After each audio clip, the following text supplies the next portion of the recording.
NSI, pokažite nam, kaj je res. V javnosti je ogromno neresnic, lažnih dejstev o našem razvojnem zakonu. Zato vam bomo danes pokazali, kaj je res. Znižujemo davek na oddajanje stanovanj za mlade in mlade družine. Kaj to pomeni zate? Nič. Najemodajalec ti ne bo znižal najemnine, bo pa s tem on več zaslužil.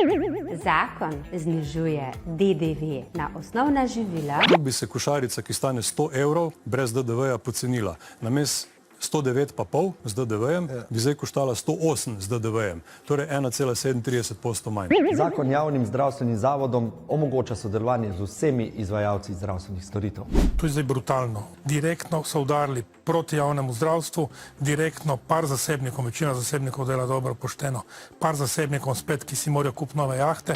Ta zakon izboljšuje položaj mladih, položaj upokojencev, zaposlenih. Obljubljali ste nižanje davkov na plače navadnih ljudi, nižate jih pa sam za tiste, ki zaslužijo več kot 7500 evrov na mesec. Nič od tega ne prispeva k razvoju Slovenije. Bomo pa zaradi tega imeli višje cene stanovanj, ker tja pač vlaga slovenski premožni razred, večji uvoz luksuznih avtomobilov in druge robe in pa več jaht in vikendic z bazenom. Bravo, navadni ljudje vam bodo res hvaležni.